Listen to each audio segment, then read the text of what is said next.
Salesforce, c'est une société américaine, donc un éditeur de logiciels qui va développer des solutions qui vont en fait permettre de gérer la relation client.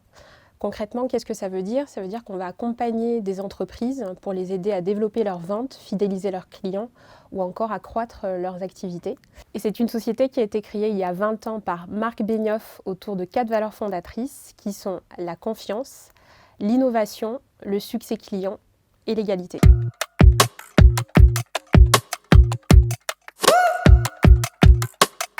Alors au niveau de mes 2 casquettes au sein de l'entreprise, je travaille donc comme responsable de compte. Chez Salesforce, on les appelle des account executives ou plus communément des EI, AE. Et en gros, mon travail consiste justement à accompagner mes clients dans la réponse à leurs enjeux de transformation digitale. J'ai une spécialisation en marketing digital et concrètement, on va donc aider des entreprises à se poser des questions autour de l'expérience client. Comment est-ce que je vais mieux connaître mes clients, engager avec eux et apporter des réponses personnalisées sur la base de leurs besoins ou de leurs appétences. Donc ça, c'est le premier volet de mon activité au sein de Salesforce. Et la deuxième action que je mène au sein de Salesforce, c'est justement travailler sur tous les sujets autour de la diversité et inclusion. Et donc au sein de Salesforce, je fais partie de 2 réseaux. Le premier réseau, c'est le Salesforce Women's Network, réseau de femmes de Salesforce, où je vais gérer les partenariats stratégiques. Et je fais également partie du réseau Bold Force, qui consiste en fait à promouvoir la diversité culturelle en entreprise. Alors une entreprise comme Salesforce va être en mesure de pouvoir mettre en place une politique de diversité et d'inclusion, déjà parce qu'aujourd'hui, l'égalité fait partie des valeurs fondatrices de Salesforce. Donc c'est sûr que ça va aider pour accélérer autour justement des sujets concernant la diversité et inclusion. Et on peut le décliner autour de 2 axes. Il y a un premier axe qui concerne justement les actions propres à Salesforce. Je parlais tout à l'heure de l'égalité et des groupes justement autour de l'égalité autour des femmes, de la diversité et inclusion. Il y en a d'autres d'ailleurs, typiquement autour de la gestion du sujet autour du handicap. Mais il n'y a pas que ce volet-là. Salesforce va aussi à l'externe énormément travailler avec tout un écosystème de partenaires.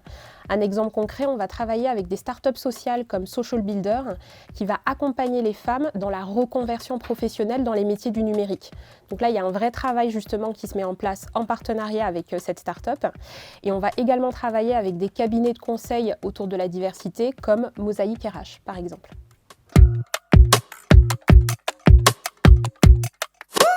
Alors, un conseil à donner aux femmes qui souhaitent travailler dans le numérique, plus qu'un conseil, en fait, je dirais des actions concrètes à mener. La première chose déjà, c'est soyez curieuses. Soyez curieuses parce que le numérique aujourd'hui offre énormément d'opportunités et notamment pour les femmes.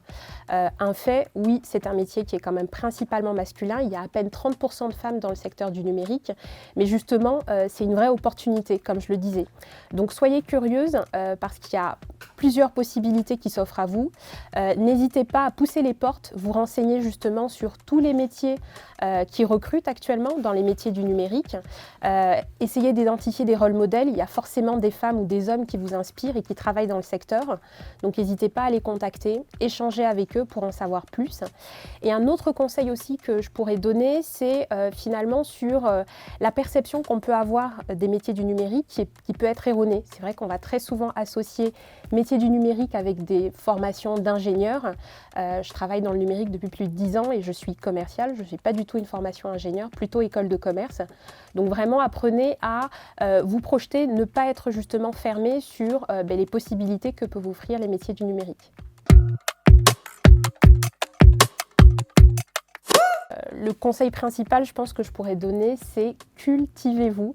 Cultivez-vous parce qu'on a énormément en fait, d'informations, de ressources qui existent. Rien qu'au niveau du niveau culture, je pense que tout ce qui va être podcast, tout ce qui va être film, bouquin, à lire va énormément vous aider justement pour avoir un regard nouveau et autre. Questionnez-vous parce que je pense qu'on traverse actuellement une période très particulière où c'est important au-delà d'être alimenté par des informations, d'avoir une vraie introspection finalement sur aujourd'hui comment est-ce qu'on peut traiter le sujet de la diversité et inclusion. Et peut-être le dernier conseil que je donnerais, c'est parlez-en autour de vous, confrontez justement vos idées avec vos amis, votre famille ou même vos collègues en entreprise.